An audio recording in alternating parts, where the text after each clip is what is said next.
Bismillahirrahmanirrahim. Dear students, welcome to the 15th lecture in Advanced Topics in Change Management. Again, in the 15th lecture, we will talk about technology and its impact on organization design. अगर आपको याद हो तो हमने lecture 14 में क्या important बातें की थी. हमने ये बात की थी कि जी देखिए कि एक ऑर्गेनाइजेशन की टेक्नोलॉजी जो है वो ना सिर्फ वहाँ पे जो मशीन्स हैं, वहाँ पे जो वर्क प्रोसेसेस हैं, जो वर्क प्रोसीजर्स हैं, उन पे मुश्तमिल होती है, बल्कि इसके साथ साथ वो वहाँ पे जो काम करने वाले टेक्नीशियंस हैं, वर्कर्स हैं, उनको इस चीज़ में कैसे इनकॉर्पोरेट किया जाता है या उनके साथ एक प्रॉपर मैच कैसे किया जाता है, ये सब कुछ टेक्नोलॉजी कहलाता है. अब टेक्नोलॉजी जो है हमने कहा था जी कोर भी हो सकती है, नॉन कोर भी हो सकती है. कोर टेक्नोलॉजी क्या होती है? जो कि डायरेक्टली लिंक्ड है आपकी ऑर्गेनाइजेशन के मिशन से. फॉर एग्जांपल आप स्टील मैन्युफैक्चरर हैं तो एल्युमिनियम या आयरन या और जो मेटल्स हैं वो आपकी उनको कन्वर्ट करने का जो प्रोसेस है वो आपकी कोर टेक्नोलॉजी कहलाएगा. नॉन कोर टेक्नोलॉजी क्या होती है? नॉन कोर टेक्नोलॉजी वो होती है जो कि आपके ह्यूमन रिसोर्स डिपार्टमेंट में या अकाउंटिंग डिपार्टमेंट में या फाइनेंस डिपार्टमेंट में यूज़ की जा रही होती है. अब देखिए हमने कहा कि बेसिकली सर्विस और मैन्युफैक्चरिंग फर्म्स में कुछ डिफरेंसेस हैं. फॉर एग्जांपल सर्विस फर्म्स क्या होती हैं कि जनरली वो इनटैंजिबल आउटपुट होता है उनका. Production and consumption takes place simultaneously. Labour and knowledge intensive होती हैं. Customer interaction generally high. Human element very important. Quality is perceived and difficult to measure. Rapid response time is usually necessary. Site of facility extremely important. कि service firms के characteristics हमने क्या देखे थे कि service firms के basic characteristics क्या होते हैं कि जनरली जो आउटपुट होता है वो कोई सर्विस होती है, ठीक है, तो जनरली इनटैंजिबल होती है. प्रोडक्शन और कंजम्पशन जो है that takes place at the same time. Labour and knowledge intensive होती है. Customer interaction generally very high. Human element is very important. Quality is perceived and difficult to determine. Rapid response is necessary and site to facility is extremely important. इसके बरक्स manufacturing technology किस किस्म की होती है? The product is generally tangible. Products can be inventoried for later consumption. Capital asset intensive होती है. Little direct customer interaction होता है. Human element may be less important. Quality is directly measured. Longer response time is acceptable.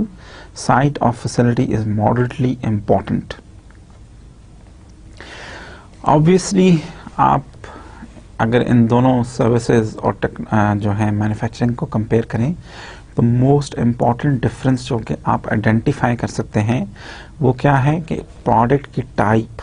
एक तरफ intangible products हैं, ठीक है, जब वो like for example services generally जो होती हैं वो एब्स्ट्रैक्ट होती हैं, जो often consist of knowledge and ideas rather than a physical product, ठीक है. दस वेयर एज मैन्युफैक्चरर्स प्रोड्यूस जो है वो इन्वेंट्री की जा सकती है, उसको स्टोर किया जा सकता है फॉर लेटर यूज़, जबकि इसके बरक्स सर्विसेज जो हैं वो साइमल्टेनियसली प्रोड्यूस भी होती हैं और यूज़ भी होती हैं. For example a client meets with a doctor और attorney and students and teachers come together in a classroom or over the internet. So at the same time doctor जो है वो इंटरप्रिटेशन कर रहा होता है, अपने कोई एनालिसिस कर रहा होता है कि एक मरीज़ को क्या बीमारी हो सकती है, और एट द सेम टाइम वो कुछ सर्विस प्रोवाइड कर रहा होता है आपको, ठीक है. वो जो एनालिसिस है उसका, जो उसकी मेंटल एबिलिटीज़ हैं जिनको यूज़ करके वो आपको डायग्नोज कर रहा है, वो उसकी एक सर्विस है, ठीक है. टीचर भी जो आपको प्रोवाइड कर रहा है वो सर्विसेज प्रोवाइड कर रहा है कि अपने नॉलेज की बेस पे वो आपको कुछ ना कुछ बता रहा है, आपको कोई इंपॉर्टेंट पॉइंट्स बता रहा है, आपको कोई इंपॉर्टेंट लेक्चर दे रहा है, ठीक है. तो these are basically services. If service is not consumed immediately upon production it disappears. This typically means that service firms are labor and knowledge intensive with many employees needed to meet the needs of the customer. Whereas manufacturing firms tend to be capital intensive, relying on mass production, continuous process and flexible manufacturing technologies.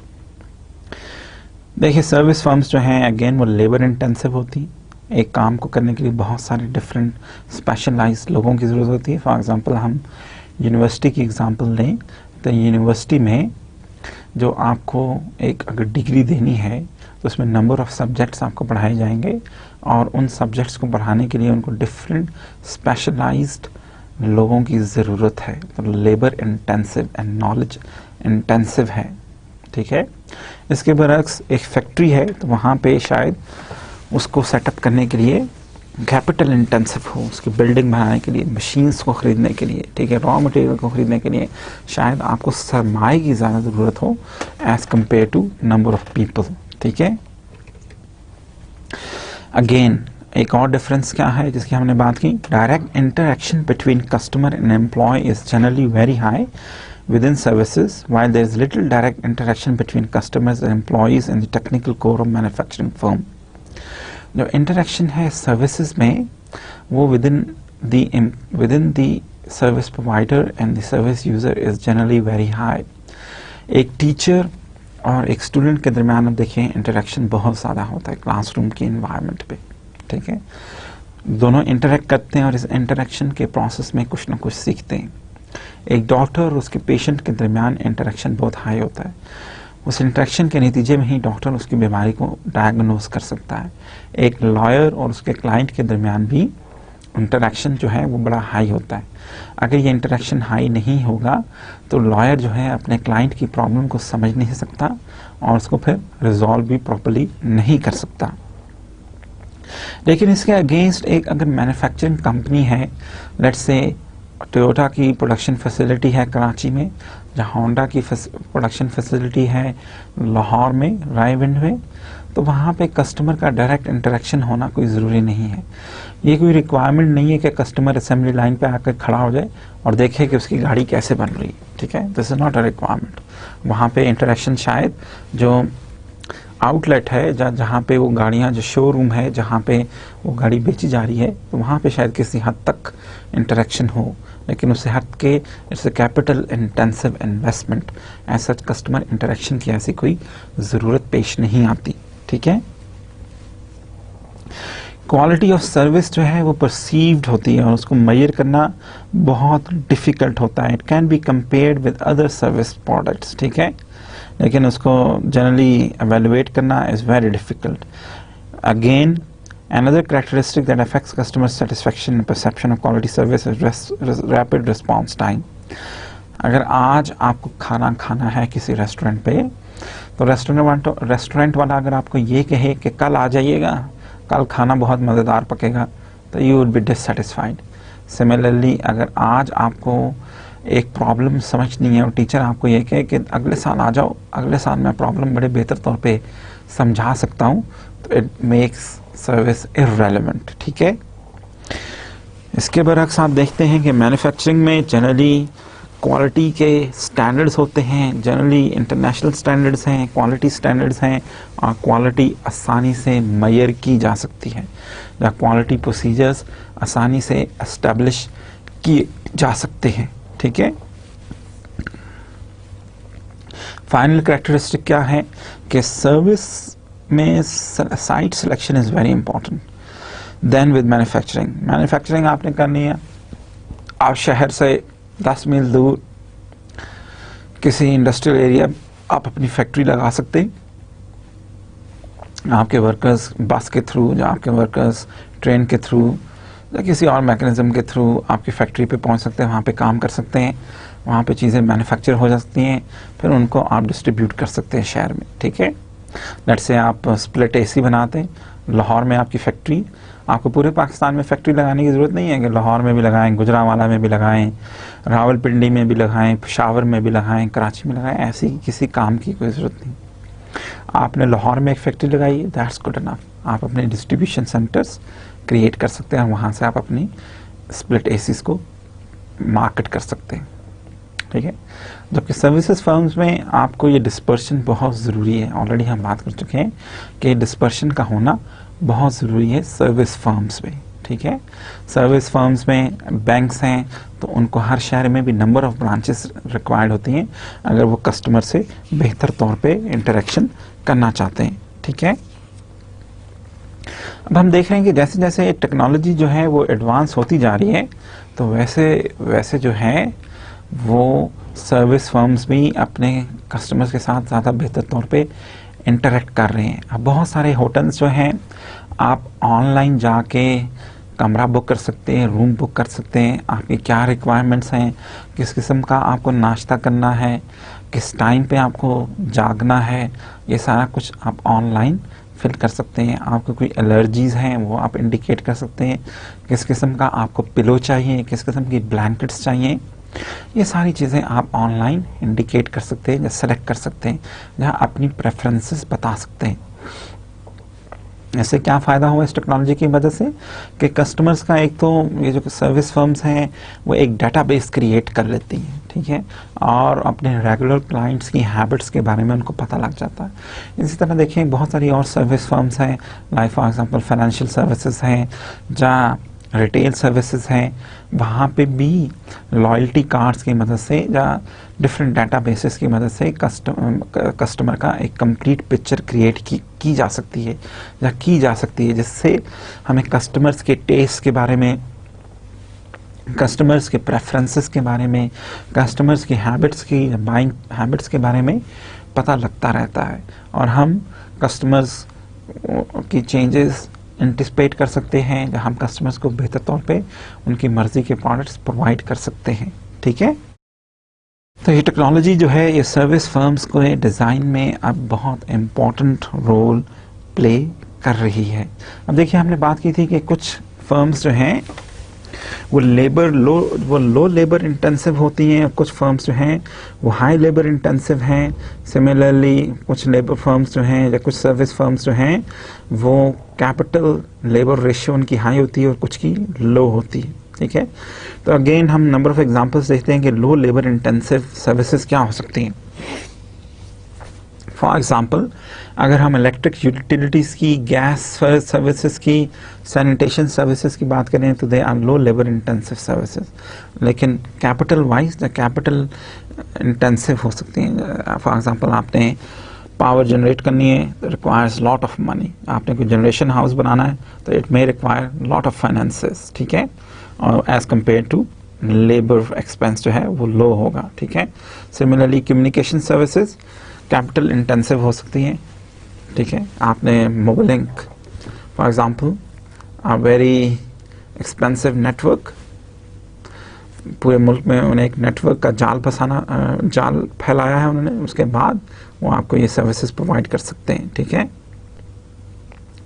Then again, amusement and recreation plants, hospitals, teaching firms, teaching universities or teaching schools, auto and other repair services, transportation, banking, hotels, they are all low labor intensive services, ठीक है।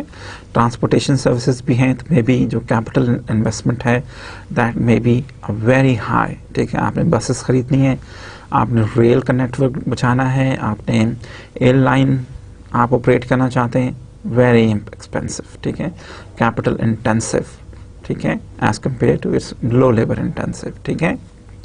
High labour intensive services बस may be they are less capital intensive, for example security, commodity brokers, for example जो आप देखते हैं कि ये stock exchange के ब्रोकर्स हैं, ठीक है, जो कमोडिटी ब्रोकर्स हैं, they are high labour intensive, ठीक है, एज कम्पेयर टू उसमें कोई ख़ास सरमाए की ज़रूरत पेश नहीं आती, ख़ास इन्वेस्टमेंट की ज़रूरत पेश नहीं आती, but as compare to that they are high labour intensive.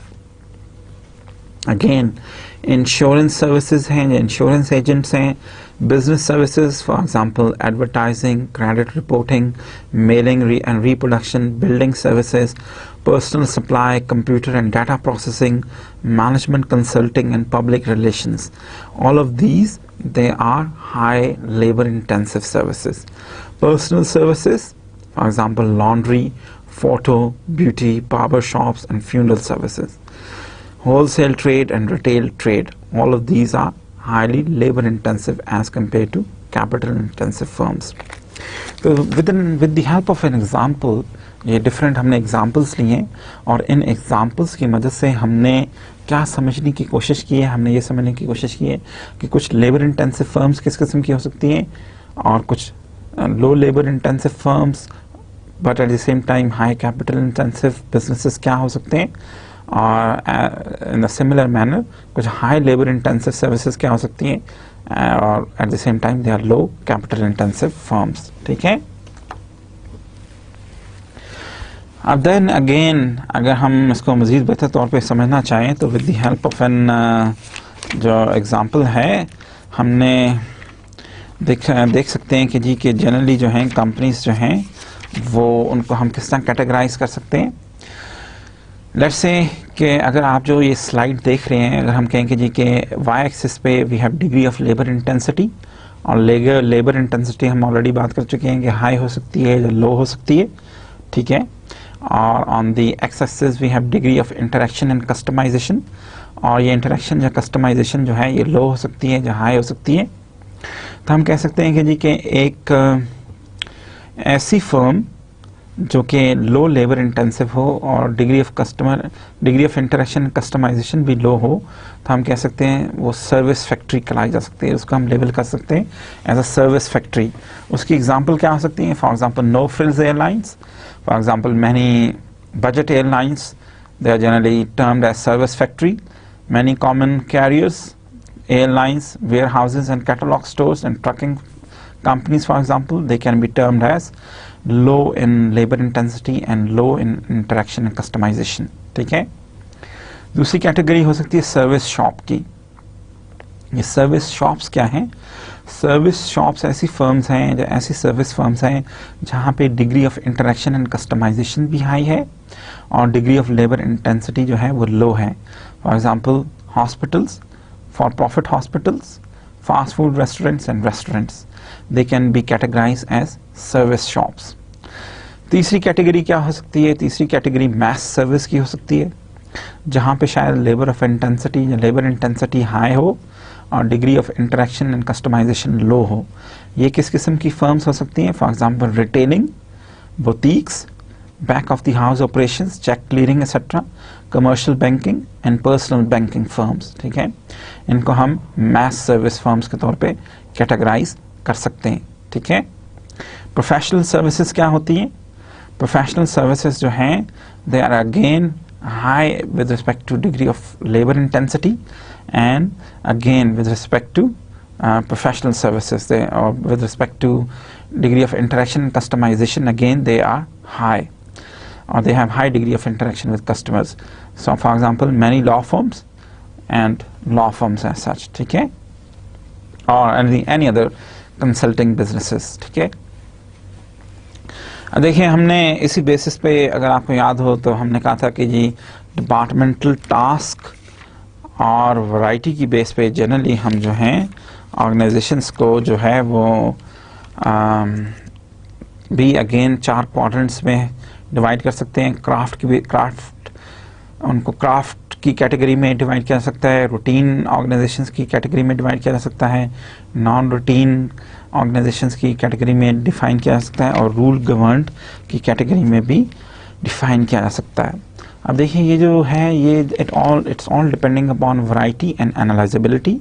और हमने कहा था कि वैरायटी क्या होती है? This refers to task variety which is the frequency of unexpected and novel events that occur in the conversion process. ठीक है। अगर टास्क वैरायटी हाई है या लो हो सकती है, जितने ज़्यादा टास्क रिक्वायर्ड हैं एक काम को करने के लिए तो वी से द वैरायटी इज़ हाई। अगर नहीं ज़्यादा कोई टास्क परफॉर्म करने पड़ते तो वी से द वैरायटी इज़ लो। एनालाइजेबिलिटी क्या है? Analyzability concerns the number of work activities। ठीक है। The second dimension of technology concerns the analyzability of work activities. When the conversion process is analyzable, the work can be reduced to mechanical steps and participants can follow an objective computational procedure to solve the problem।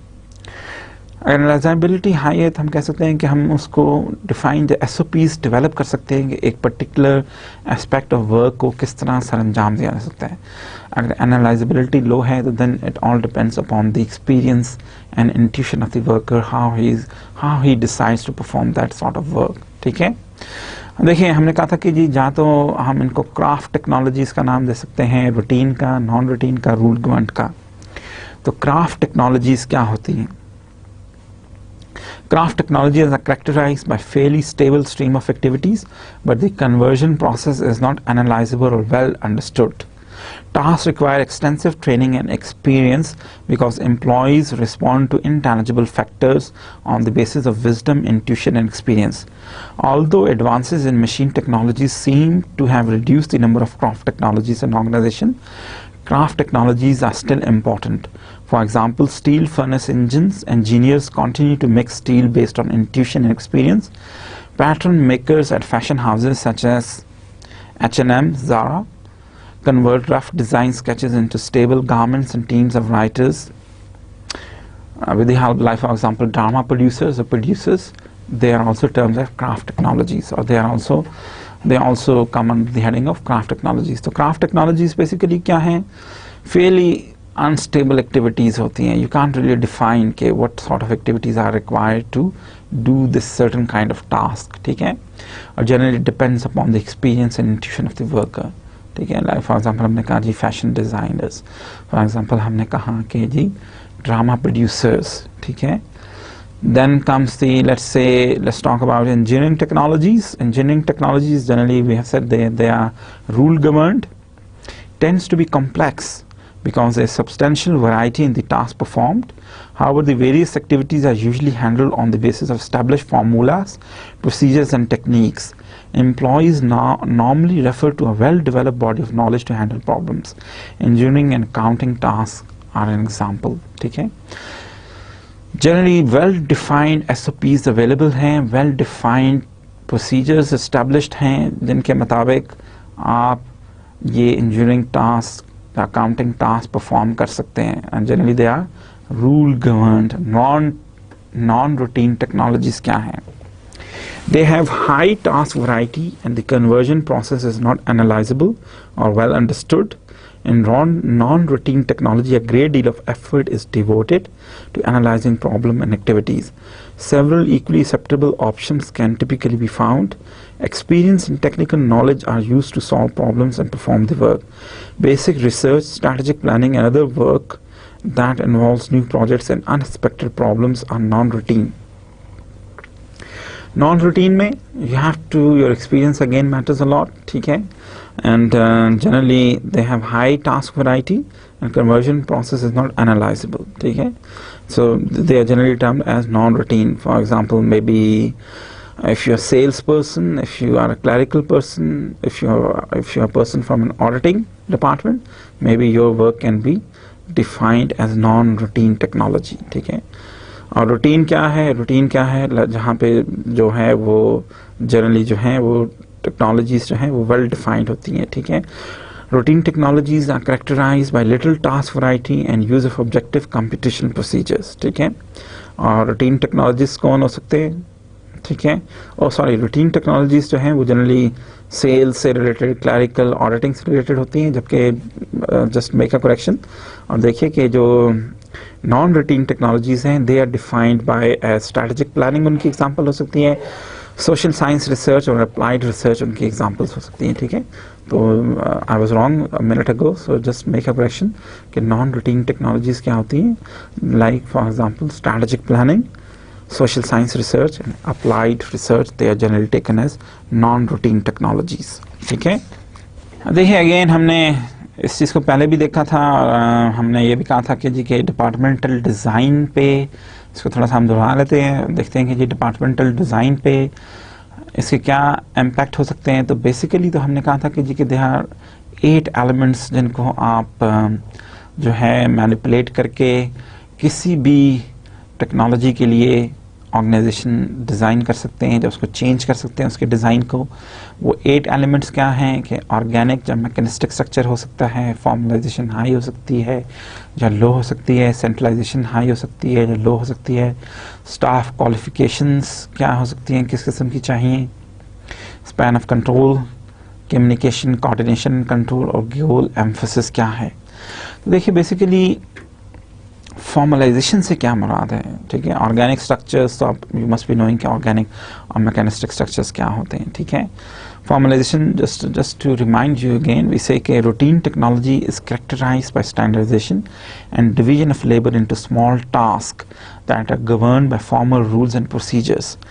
ठीक है? For non-routine tasks, the structure is less formal and less standardized. ठीक है? Decentralization and routine technologies, most decision making about task activities is centralized to management. In engineering technologies, employees with technical training tend to acquire moderate decision authority. Worker skill level, work staff is in routine technologies typically require little education experience, whereas in workers working for complex tasks, they are highly knowledgeable employees. ठीक है? Span of control. Span of control is the number of employees who report to a single manager or a supervisor. Communication and coordination. Communication activity and frequency basically increases as the task variety increases. Frequent problems require more information sharing to solve problems and proper completion of activities. ठीक है? तो देखिए कि इन्हीं चीज़ों को control, इन्हीं चीज़ों को चेंज करके आप डिपेंडिंग अपॉन के किस किस्म की टेक्नोलॉजी, उसी लिहाज से आप अपने ऑर्गेनाइजेशन के डिज़ाइन को भी चेंज कर सकते हैं. ठीक है? फॉर एग्जांपल क्राफ्ट के लिहाज से हमने क्या बात की थी? क्राफ्ट के लिहाज से हमने कहा कि जनरली क्राफ्ट में ऑर्गेनाइजेशन डिज़ाइन किस किस्म का होता है या किस किस्म की ऑप्शंस अवेलेबल होती हैं ऑर्गेनाइजेशन डिज़ाइन के पॉइंट ऑफ व्यू से. मोस्टली ऑर्गेनिक होता है, मॉडरेट फॉर्मलाइजेशन होती है, मॉडरेट सेंट्रलाइजेशन होती है, work experience matters a lot, moderate wide spans of control होते हैं, हॉरिजॉन्टल वर्बल कम्युनिकेशन पे बहुत ज़्यादा एम्फेसिस होता है, ट्रेनिंग और क्वालिटी पे. ठीक है? रूटीन, अगर हम ले लें एग्जाम्पल रूटीन टेक्नोलॉजी की, तो अगेन मैकेनिस्टिक स्ट्रक्चर होते हैं, हाई फॉर्मलाइजेशन होती है, हाई सेंट्रलाइजेशन होती है, लिटिल ट्रेनिंग और एक्सपीरियंस रिक्वायर्ड होता है, वाइड स्पैन ऑफ कंट्रोल होते हैं, वर्बल वर्टिकल रिटन कम्युनिकेशन पे बहुत एम्फेसिस होता है, रूल बजट्स एंड रिपोर्ट्स पे बहुत एम्फेसिस होता है जो कोऑर्डिनेशन का मैकेनिज्म के तौर पे यूज़ होते हैं. अगेन गोल्स किस्म के होते हैं, क्वांटिटी या एफिशिएंसी गोल्स होते हैं. ठीक है? सिमिलरली आप देख सकते हैं कि जी के नॉन रूटीन और रूल गवर्न जो हैं इनमें क्या डिफरेंसेस हैं ऑर्गेनाइजेशन डिज़ाइन के लिहाज से. अब हम एक एग्जांपल के पॉइंट ऑफ व्यू एग्जांपल लेके हम समझने की कोशिश करते हैं, जो हम इन्फर करने की कोशिश करते हैं कि स्ट्रैटेजिक प्लानिंग कैसे की जा सकती है ऑर्गेनाइजेशन डिज़ाइन के पॉइंट ऑफ व्यू से. Imagine that you are chief executive officer of a company that manufactures solar PV modules. I will provide some information about the industry, and then you can then individually think about how to formulate a strategy for this particular kind of company. अब देखिए solar photovoltaic value chain क्या है.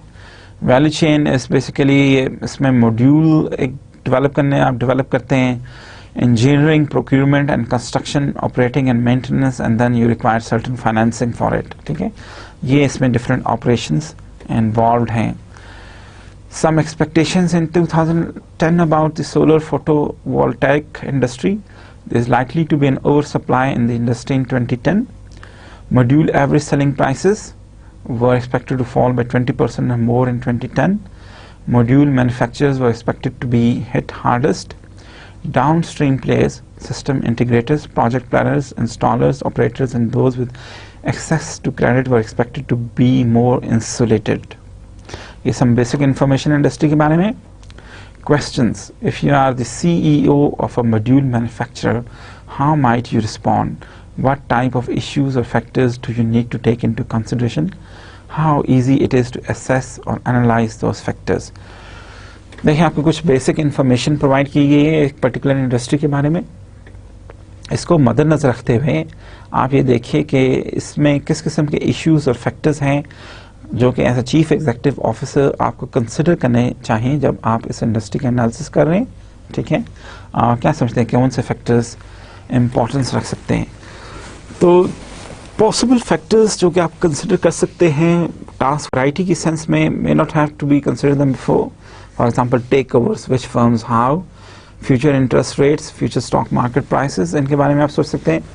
Organic growth, how, employees time to grow business, alliances, can you think about alliance with some other company, future demand, home and abroad, different market segments, What about regulations, subsidies and WTO rulings? Computer responses, you have to think about कि computers कैसे response करेंगे. Investments in new facilities at whom, where, how it should be done. Investments abroad, where, how, and what about employees? So these can be some of the possible things. कि अगर आप chief executive हैं एक इस particular business के तो आप सोच सकते हैं प्रीटी मच. अगर आप किसी भी बिजनेस के चीफ एग्जीक्यूटिव हैं तो you have to think about them. ठीक है. So how this is going to change your strategy then? This is a question. So some of the responses can be, some of the firms they have gone for acquisitions. For example, US Sun Power, or establishments, German Q cells of downstream entities, establishment of production facilities in Malaysia, but greater role of home country facilities for Q cells compared to Sun Power. ठीक है. कुछ companies ने acquisitions किए हैं, कुछ companies ने अपनी R&D facilities जो हैं, जो प्रोडक्शन फैसिलिटीज़ मलेशिया जहाँ कम कीमत जहाँ पे उनकी मैन्युफैक्चरिंग की जा सकती है कम कीमत में वहाँ पे ट्रांसफ़र की हैं. कुछ कंपनीज ने जो हैं वो जो बेसिक रिसर्च एंड डेवलपमेंट है वो होम कंट्री में रिटेन की है.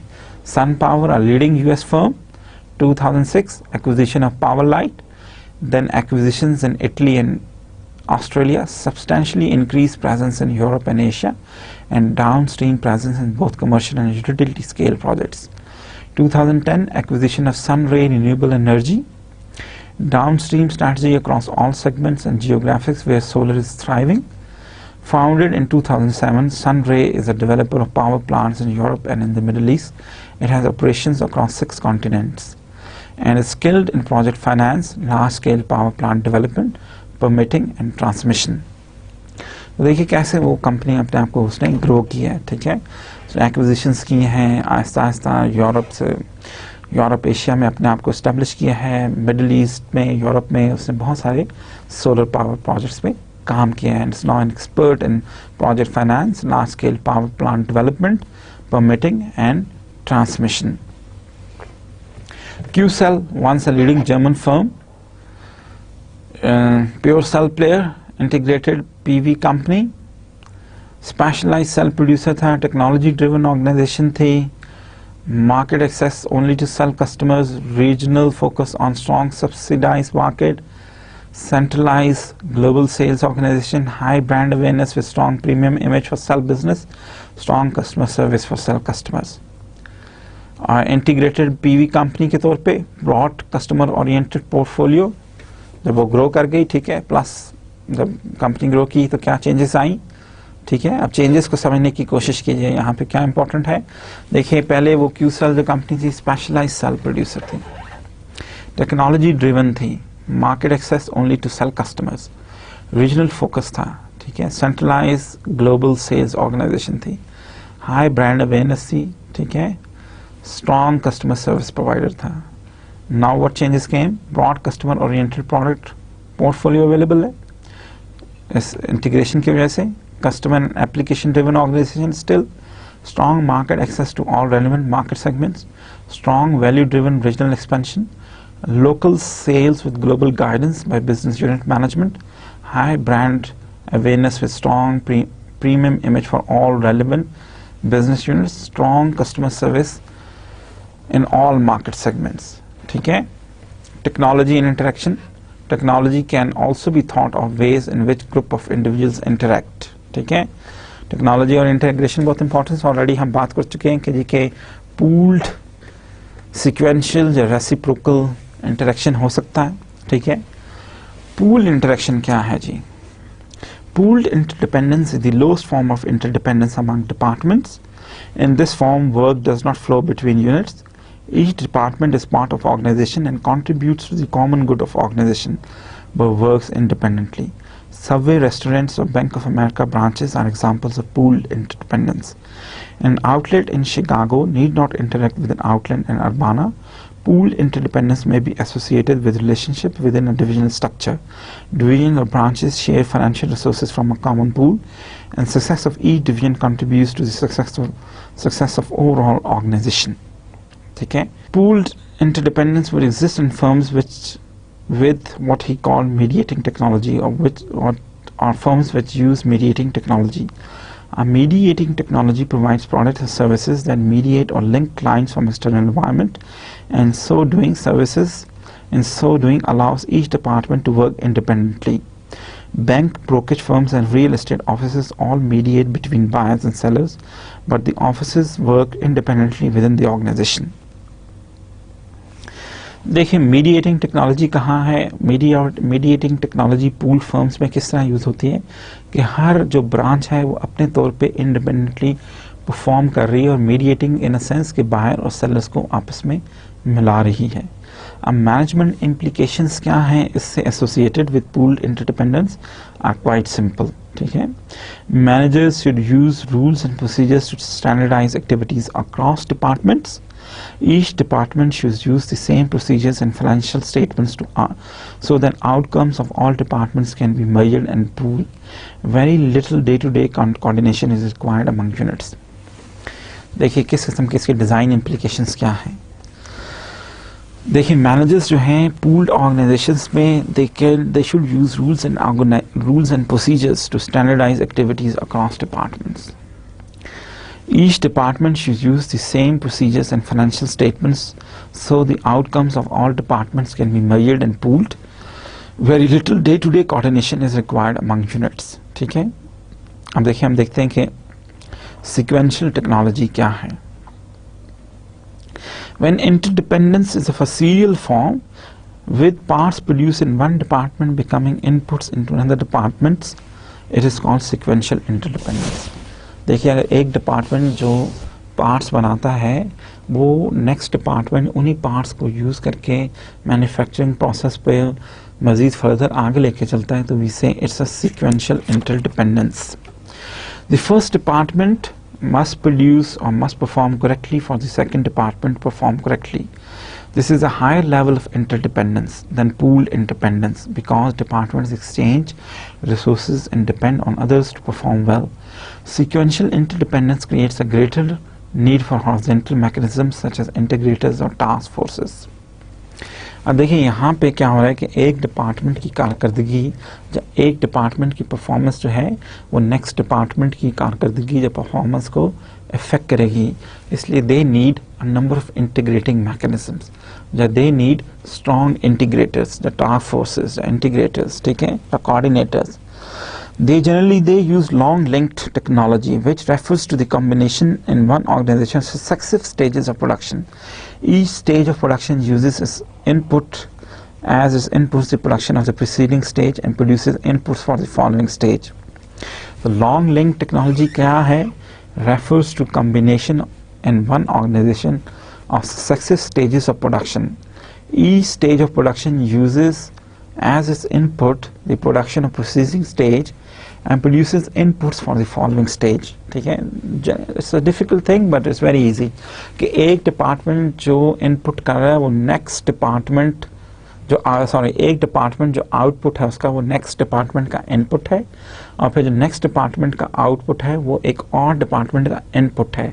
This is called long linked technology. ठीक है, कि सक्सेसिव स्टेजेस हैं प्रोडक्शन की लेकिन एक स्टेज दूसरे की प्रीवियस डिपार्टमेंट की इनपुट पे हैवली रिलाय करती है. ठीक है, फॉर एग्जांपल असेंबली लाइंस जो हैं, ठीक है, generally they are good examples of long link technology और सिक्वेंशियल प्रोडक्शन टेक्नोलॉजी. ठीक है, the sequential interdependence and coordination. ठीक है, reciprocal technology क्या होती है? The highest level of interdependence is reciprocal interdependence. This exists when the output of operation A is the input to operation B and output of operation B is the input back into operation A. जहाँ पे एक department कुछ produce करता है तो दूसरे का input बनता है और फिर उसका आउटपुट अगेन प्रीवियस डिपार्टमेंट का इनपुट बन सकता है. ठीक है, this sort of technology is called reciprocal technology. There are a number of product or service firms which use such technology. For example, many design and engineering firms and hospitals as such, they have reciprocal interdependence. ठीक है जी, कि आज के lecture का basic मकसद क्या था? आज के लेक्चर के बेसिक कैरेक्टरिस्टिक्स, आज के लेक्चर में इम्पॉर्टेंट हमने क्या बात की है कि देखिए कि टेक्नोलॉजी जो है वो कैसे चेंज हो रही है. टेक्नोलॉजी के इस चेंज की वजह से ऑर्गेनाइजेशंस को कैसे चेंज होना पड़ता है, या ऑर्गेनाइजेशंस को अपने डिज़ाइन को कैसे री एडजस्ट करना पड़ता है, ठीक है। तो हमने कहा कि जी कि इन चीज़ों को मद्देनजर रखते हुए ऑर्गेनाइजेशंस जो हैं उनकी स्ट्रक्चरल प्रायोरिटीज़ हो सकती हैं, ठीक है। Decision making, communication, coordination problems जो हैं वो डिफ़र कर सकती हैं कि आयर रेसिप्रोकल इंटरडिपेंडेंस है, जहाँ सिक्वेंशियल इंटरडिपेंडेंस है, जहाँ पूल्ड इंटरडिपेंडेंस है, ठीक है। न्यू प्रोडक्ट डेवलपमेंट जो है is one area of reciprocal interdependence that is of growing concern to managers as companies are facing intense pressure, ठीक है। देखिए, जो अगर प्रोडक्ट डेवलपमेंट जो है, जो रिसर्च एंड डेवलपमेंट है, वो एक रेसिप्रोकल उसमें इंटरडिपेंडेंस होती है, ठीक है। और this is of much concern, जैसे जैसे इंटेंस कंपटीशन होता जा रहा है, जैसे जैसे ऑर्गेनाइजेशंस के दरमियान कंपटीशन इंटेंस हो रहा है, वैसे वैसे मैनेजर्स जो हैं बड़े कंसर्न होते हैं कि रिसर्च एंड डेवलपमेंट कैसे की जाए, नए प्रोडक्ट्स कैसे इंट्रोड्यूस की जाए। तो this needs a lot of integration, ठीक है। रिसर्च एंड डेवलपमेंट टीम्स को किस तरह ऑर्गेनाइज किया जाए, रिसर्च एंड डेवलपमेंट डिपार्टमेंट्स किस तरह वर्क करें, और उनकी wider integration with in the broader context कैसे हो, ठीक है। तो देखिए, हमने कहा जी कि जनरली जो रेसिप्रोकल इंटीग्रेशन है, वहाँ पे कोऑर्डिनेशन के पॉइंट ऑफ व्यू से अगर हॉरिजॉन्टल स्ट्रक्चर्स हैं, जो क्रॉस फंक्शनल टीम्स हैं, तो वो इस किस्म के स्ट्रक्चर में बेहतर तौर पे एडजस्टमेंट की हो सकती है, ठीक है। तो ऑर्गेनाइजेशन डिज़ाइन बेहतर तौर पे या ऑर्गेनाइजेशंस परफॉर्म कर सकती हैं, ठीक है। कि एक रेसिप्रोकल जहाँ पे इंटरडिपेंडेंस ज़्यादा है, जहाँ पे न्यू प्रोडक्ट डेवलपमेंट पे ज़्यादा एम्फेसिस है, तो वहाँ पे देखिए हमने क्या बात की, देखिए हमने कहा जी कि जहाँ पे रेसिप्रोकल इंटरडिपेंडेंस ज़्यादा है, तो वहाँ पे कोऑर्डिनेशन भी हाईली रिक्वायर्ड होती है। तो वहाँ पे किस किस्म के ऑर्गेनाइजेशन डिज़ाइन यूज़ किए जा सकते हैं। For example horizontal structure use किया जा सकता है, क्रॉस फंक्शनल टीम्स पे एम्फेसिस हो सकता है, फेस टू फेस कम्युनिकेशन और अनशेड्यूल्ड मीटिंग्स या फुल टाइम इंटीग्रेटर्स का होना शायद ज़रूरी हो, ठीक है। और जहाँ पे सीक्वेंशियल जहाँ पे इंटरडिपेंडेंस हो, वहाँ पे शायद शेड्यूल मीटिंग्स और टास्क फोर्सेस का होना ज़रूरी है, ठीक है। वर्टिकल कम्युनिकेशन पे ज़्यादा एम्फेसिस हो शायद, ठीक है। और जहाँ पे पूल्ड इंटरडिपेंडेंस है, वहाँ पे शायद प्लान्स और रूल्स एंड रेगुलेशंस पे ज़्यादा एम्फेसिस हो, ठीक है। अब देखिए, हम एक एग्जांपल की मदद से इसको समझने की कोशिश करते हैं फर्दर। देखिए एग्जांपल क्या है, 3 गेम्स की एग्जांपल है, ठीक है। फॉर एग्जांपल हम कहते हैं कि जी के baseball is one of them, ठीक है। द नेक्स्ट इज़ वॉलीबॉल, ठीक है। एंड द नेक्स्ट वन तीन, let's say we take example of 3 different games. हम कहते हैं जी कि one is baseball, one is football and the third one is basketball, ठीक है। हम देखते हैं कि इसमें interdependence between players कैसे affect करती है, interdependence within the players किस तरह हो सकती है, ठीक है। अब देखिए, baseball जो है is low in interdependence, football is medium and basketball represents the highest player interdependence, ठीक है। अब देखिए, baseball, though it's a team game, but it has a team of 9 men who reach their individual goals to make a nice team. Baseball जो है is just like cricket for example, ठीक है, कि individual 12 players हैं और हर player की performance बहुत ज़्यादा मैटर करती है। अगर हर जो उसमें टीम के डिफरेंट एस्पेक्ट्स हैं, हर बॉलर अच्छी बॉलिंग करेगा, ठीक है, हर फील्डर अच्छी फील्डिंग करेगा, अगर हर बैट्समैन जो है वो विकेट पे स्टे करेगा, ज़्यादा से ज़्यादा रन बनाएगा, तो टीम की परफॉर्मेंस ऑटोमेटिकली बेहतर होगी, ठीक है। 2 के कोऑर्डिनेशन रिक्वायर्ड है, जो इंटीग्रेशन रिक्वायर्ड है, but not to the extent as is required in football for that matter, ठीक है। तो बेसबॉल हो गई, क्रिकेट हो गई, इंटरडिपेंडेंस रिक्वायर्ड है, ठीक है, लेकिन each member also performs individually, ठीक है। So each member acts independently, taking a turn at bat and playing his or her own position. When interaction does occur, it is between only 2 or 3 players. As in a double play, players are physically dispersed and rules of the game are the primary means of coordinating players. Players practice and develop their skills individually. Players practice and develop their skills individually, such as by taking batting practice, bowling practice for that matter, undergoing physical training, etc. Management job is to select good players. If each player is successful as an individual, the team should win. ठीक है, तो यहाँ पे हम आपको थोड़े से example से बताने की कोशिश कर रहे हैं कि कोऑर्डिनेशन हाउ इट मैटर्स. ठीक है, हमने 3 डिफरेंट गेम्स की एग्जांपल ली है. हमने कहा जी कि बेसबॉल की बात करते हैं, फुटबॉल की बात करते हैं, ठीक है, और हम वॉलीबॉल की बात करते हैं, ठीक है, या बास्केटबॉल की बात करते हैं, ठीक है, या क्रिकेट, फुटबॉल, और हम बास्केटबॉल की एग्जांपल लेते हैं. फुटबॉल इसके बरक्स, interdependence among player is higher. ठीक है, फुटबॉल में शायद ज़्यादा इंटरडिपेंडेंस है. And tends to be sequential. The line first blocks the opponents to enable the backs on to run और pass. Plays are performed sequentially, first from down to fourth down. From first down to fourth down, physical dispersion is medium, which allow players to operate as a coordinated unit. The primary mechanism for coordinating players is developing a game plan along with rules that govern the behavior of team. Each player has an assignment that fits with other assignments, and management designs the game plan to achieve victory. तो शायद इस sequential planning में, इस sequential game में, football में planning बहुत ज़रूरी है कि टीम आपस में कोऑर्डिनेटेड मैनर में खेलेगी कैसे, मूव्स कैसे करेगी. ठीक है, फुटबॉल हो गया, हॉकी हो गया. ठीक है, तो यहाँ पे जो मैनेजमेंट है वो बेसिकली गेम प्लान डिवाइस करती है. उसका गेम प्लान जो है वो सबसे ज़्यादा इंपॉर्टेंस रखता है अगर they want to achieve victory. इसके बरक्स in basketball, interdependence tend to be reciprocal. The game is free-flowing and the division of labor is less precise than in other sports. Each player is involved in both offensive and defensive moves, handles the ball and attempts to score. The ball flows back and forth among players. Team members interact in a dynamic flow to achieve victory.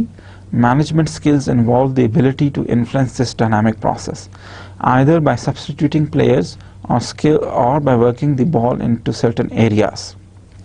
Players must learn to adapt to the flow of the game and to one another as events unflow. ठीक है, तो basketball जो है वो शायद totally एक different game है जहाँ पे शायद हाई कोऑर्डिनेशन की रिक्वायरमेंट्स है, जहाँ रेसिप्रोकल इंटरडिपेंडेंस है. ठीक है, जहाँ पे हर प्लेयर जो है वो स्कोर कर सकता है. ठीक है, हर प्लेयर कोशिश कर सकता है. ठीक है, और आपस में उनकी कोऑर्डिनेशन ज़्यादा बेहतर होनी चाहिए. ठीक है, interdependence among players is a primary factor explaining the difference among the 3 sports. Baseball is organized around an autonomous individual, football around groups that are sequentially interdependent, and basketball around the free flow of reciprocal players. तो ये हमें बताता है कि जी कि कैसे क्या differences हैं. Just an example from sports to help you understand कि डिफरेंसेस क्या हो सकते हैं. ठीक है, अब देखिए impact of technology on job design की अगर हम बात करें तो क्या हो सकता है. फॉर एग्जांपल देखिए कि जॉब डिज़ाइन क्या है. Job design includes the assignment of goals and task to be accomplished by employees. Managers may consciously change job design to improve productivity or worker motivation. However, managers also unconsciously influence job design through introduction of new technologies which change how jobs are done and the very nature of jobs. Managers understand how the introduction of new technology may affect employees' job. The common theme of new technologies in the workplace is that they in some way substitute machinery for human labor in transforming inputs into outputs. Automated teller machines, ATMs, have replaced thousands of clerks or thousands of cashiers in banks.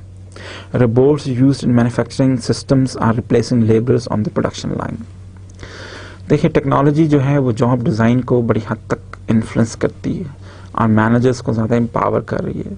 For example देखिए basic M technology का क्या है. जो technology का basic objective क्या है, किसी भी ऑर्गेनाइजेशन में जो टेक्नोलॉजी इंट्रोड्यूस की जाती है तो उसका बेसिक ऑब्जेक्टिव क्या है. ये जो ह्यूमन लेबर है उसकी ज़रूरत कम से कम पड़ती है टेक्नोलॉजी की वजह से. ऑटोमेटेड प्रोसेस हैं, जो ATMs हैं, लोग खुद से अपना क्रेडिट कार्ड या अपना कार्ड यूज़ करते हुए कैश विड्रॉ कर सकते हैं. उनको कैशियर के पास जाने की मज़ीद ज़रूरत पेश नहीं आती. ठीक है, जो उनको कैशियर के पास जाके चेक दे के कैश कराने की मज़ीद ज़रूरत नहीं. ATM यूज़ करें, this means you need the bank needs less number of cashiers, so less number of human resource requirements. Similarly, factories में flexible manufacturing systems यूज़ हो रहे हैं, the production lines automated हो रही हैं, This means the factory requires less number of laborers, maybe highly skilled laborers and knowledgeable workers की अब शायद ज़्यादा ज़रूरत है उस फैक्ट्री को, और low skilled या uneducated workers की मज़ीद फर्दर ज़रूरत नहीं उस फैक्ट्री को, जो बड़ी तादाद में ज़रूरत नहीं. देखिए, research has indicated that mass production technologies tend to produce job simplification, which means that variety and difficulty of tasks performed by single person are reduced. The consequence is boring, repetitive jobs that generally provide little satisfaction. Sometimes managers introduce job rotation. देखिए, job technology जो है उसने बड़ी हद तक jobs को simplify कर दिया है, और उसका एक कॉन्सिक्वेंस क्या है कि शायद एम्प्लॉयज़ जो हैं वो बोर्डम फील करते हों एक ही जॉब को रिपीटेडली कर करके. ठीक है, इसको टैकल करने के लिए मैनेजर्स ने क्या किया है कि मैनेजर्स ने जॉब रोटेशन का कॉन्सेप्ट इंट्रोड्यूस किया है कि you are asked to perform variety of task. Sometimes variety of task जो हैं वो टेक्नोलॉजिकल एडवांसमेंट की वजह से आर डिफिकल्ट टू परफॉर्म, तो जनरली क्या होता है कि जॉब एनरिचमेंट का कॉन्सेप्ट है. जॉब एनरिचमेंट क्या है? Meaning that job provides greater responsibility, recognition and opportunities for growth and development. Advanced technologies create a greater need for employee training and education because workers need higher level skills and greater competence to master their task. For example, ATMs took most of the routine tasks, deposits and withdrawals, away from bank tellers and left them with more complex tasks that require high level skills. Studies of flexible manufacturing found that it produces three noticeable results for employees: more opportunities for intellectual mastery, enhanced cognitive skills for workers, more worker responsibility for results, and greater interdependence among workers, enabling more social interaction and development of teamwork and coordination skills. Flexible manufacturing technology may also contribute to job enlargement, which is an expansion of technology which is an expansion of number of different tasks performed by an employee. Fewer workers are needed with new technology, and each employee has been able to perform a greater number and variety of tasks. देखिए, यहाँ पे technology कैसे change कर रही है. वो कह रहा है जी कि ATMs मशीन्स आ गई तो बैंक क्लर्क्स को they do not need to now perform, और दे उनका एक हैवी रिलायंस जो था कि दे नीड टू मेक, लोगों को उनके पास जाना पड़ता था विड्रॉल करने के लिए, कैश डिपॉजिट करने के लिए, वो फंक्शन ख़त्म हो गया.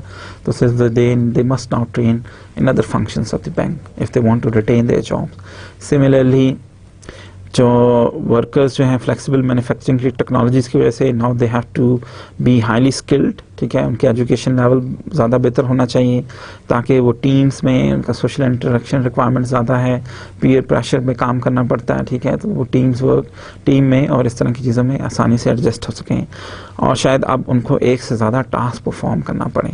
ठीक है, और अब हम देखते हैं कि इंफॉर्मेशन टेक्नोलॉजी जो है उसकी मदद से और भी बहुत सारी चेंजेस आ रही हैं. ठीक है, और इंफॉर्मेशन टेक्नोलॉजी फर्म्स जो है वो फॉर एग्जांपल इंडस्ट्रीज़ में, सर्वर इंडस्ट्रीज़ में, सर्विस इंडस्ट्रीज़ में कंसल्टेंट्स इसको बड़े बेहतर तौर पे यूज़ कर रहे हैं. लॉ फर्म्स, फाइनेंशियल फर्म्स, इनके बिजनेसेस को इंफॉर्मेशन टेक्नोलॉजी ने बहुत हद तक चेंज किया है. अब देखिए, इस एडवांस टेक्नोलॉजी की मदद से जहाँ पे जो हैं रिक्वायरमेंट्स जो हैं, the way the organisations are being run is changed, वहाँ पे कुछ और प्रिंसिपल्स भी डिज़ाइन किए गए जिनकी वजह से बेहतर तौर पे जो है वो ऑर्गेनाइजेशंस जो हैं वर्क सिस्टम्स डिज़ाइन कर रहे हैं. इन प्रिंसिपल्स को क्या कहा गया है? ये they come under the heading of socio technical systems approach. Socio-technical systems approach recognizes the interaction of technical and human needs and effective job design, combining the needs of people with organization needs for technical efficiency. The socio portion of the approach refers to the people and groups that work in organizations and how work is organized and coordinated.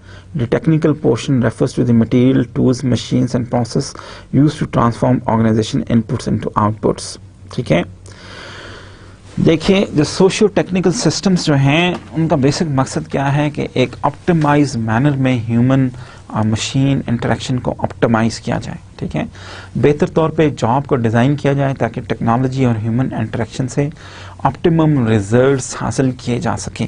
ठीक है, तो social system क्या है? Basically it comprises of individuals and team behaviours को discuss करता है, organisation और team culture को डिस्कस करता है, मैनेजमेंट प्रैक्टिसेस क्या हैं जो वहाँ पे इम्प्लीमेंट की जा सकती हैं, लीडरशिप स्टाइल्स कैसे चेंज होंगे, कम्युनिकेशन पैटर्न्स कैसे चेंज होंगे, और इंडिविजुअल नीड्स एंड डिज़ायर्स को कैसे अब रीड किया जा सकता है.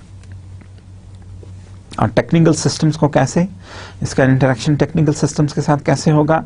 For example type of technology क्या होगी, स्मॉल बैच प्रोडक्शन है, मैस प्रोडक्शन है, या एफएमएस टेक्नोलॉजी है। लेवल ऑफ इंटरडिपेंडेंस क्या है, पूल्ड है, सिक्वेंशियल है, या रेसिप्रोकल है। फिजिकल वर्क सेटिंग्स क्या है, कॉम्प्लेक्सिटी ऑफ प्रोडक्शन प्रोसेस क्या है, वेरिएबिलिटी और एनालिसिबिलिटी के पॉइंट ऑफ व्यू से नेचर ऑफ रॉ मटेरियल्स क्या है, और टाइम प्रेशर्स क्या है। इन चीज़ों को मद्देनजर रखते हुए ह्यूमन मशीन इंटरेक्शन को बेहतर तौर पे जो डिज़ाइन किया जाता है सिस्टम हम कहते हैं सोशियो टेक्निकल सिस्टम्स और सोशियो टेक्निकल अप्रोच।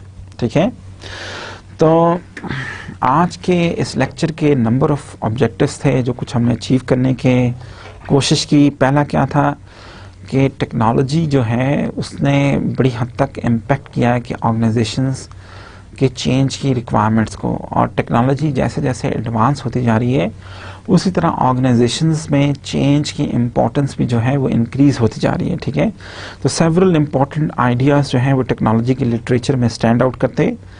ठीक है, और टेक्नोलॉजी जो है वो बेसिकली हमें ये बताती है कि जी कि स्ट्रक्चर और टेक्नोलॉजी की रिलेशनशिप्स क्या हो सकती हैं। फिर हमने देखा कि जिस अब इस दुनिया में मैन्युफैक्चरिंग के साथ साथ सर्विस फर्म्स जो भी हैं उनकी भी बहुत ज़्यादा इंपॉर्टेंस होती जा रही है, और सर्विस फर्म्स जो हैं वो मेजर चंक हैं बिजनेसेस का। ठीक है, तो हमने देखा कि जी कि सर्विस फर्म्स जो हैं वो कैसे डिफर करती हैं, वो भी मैस कस्टमाइज भी की जा सकती हैं, जो क्वांटिटी फोकस भी हो सकती हैं, क्वालिटी फोकस भी हो सकती हैं। ठीक है, जब mass output versus mass customisation हो सकती है उनमें, और इसी लिहाज से the way they are designed और the way they incorporate technology वो डिफर कर सकता है। पहली इंपॉर्टेंट बात क्या है कि टेक्नोलॉजी जो है वो किस तरह इस सेंचुरी में चेंज हुई है, किस तरह टेक्नोलॉजिकल सिस्टम्स एडवांस हुए हैं, और उनके एडवांसमेंट के क्या इम्पेक्ट हैं ऑर्गेनाइजेशन की मैन्युफैक्चरिंग के पॉइंट ऑफ व्यू से। जब मैन्युफैक्चरिंग टेक्नोलॉजी, जो ऑर्गेनाइजेशंस अब जिस तरह मैन्युफैक्चरिंग कर रही हैं वो टेक्नोलॉजिकल एडवांसमेंट की वजह से उनके डिज़ाइन पे उसके क्या इम्प्लीकेशंस हैं।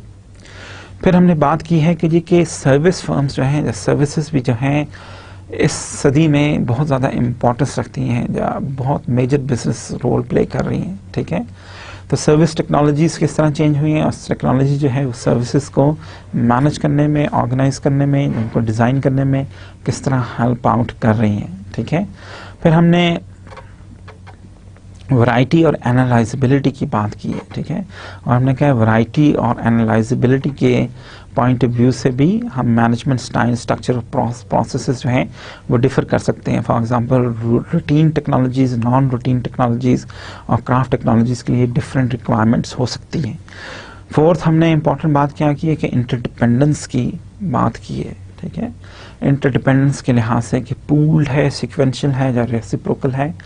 जिस तरह इंटरडिपेंडेंस डिफर करती है उसी तरह डिज़ाइन की डिफरेंट ऑप्शंस भी हो सकती हैं। ठीक है, और फिर हमने और क्या इंपॉर्टेंट बात की है, और हमने इंपॉर्टेंट बात ये की है कि देखिए जी फ्लेक्सिबल मैन्युफैक्चरिंग सिस्टम्स, जो लीन मैन्युफैक्चरिंग सिस्टम जो हैं जो कि तेज़ी से ऑर्गेनाइजेशंस, ना सिर्फ मैन्युफैक्चरिंग ऑर्गेनाइजेशंस बल्कि सर्विस ऑर्गेनाइजेशंस भी इस किस्म के सिस्टम्स को बड़ी तेज़ी से अडेप्ट कर रही हैं या अडॉप्ट कर रही हैं।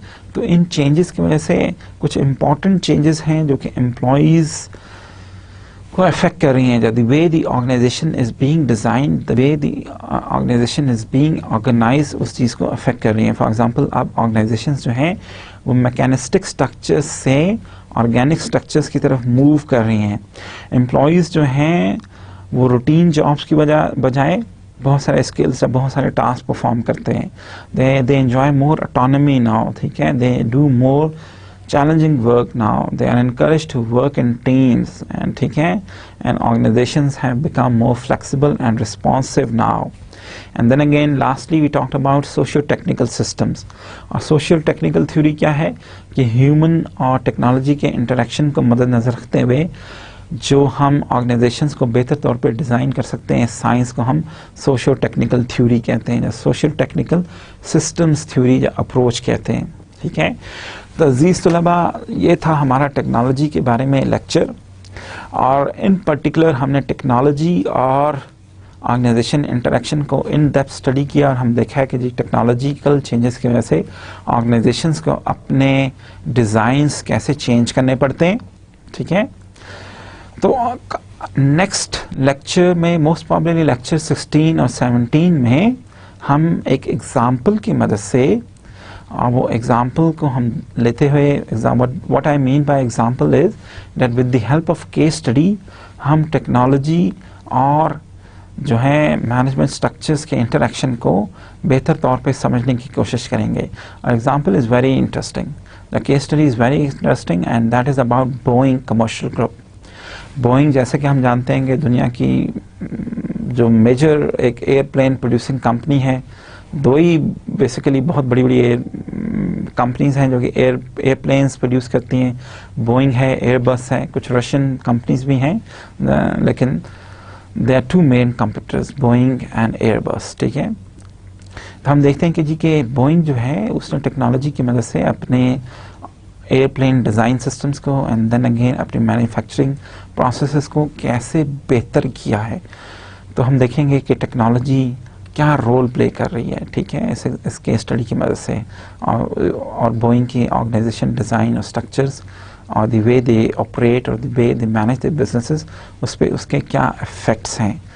तो नेक्स्ट लेक्चर तक अल्लाह हाफिज़, खुदा हाफिज़. सी यू टुमारो.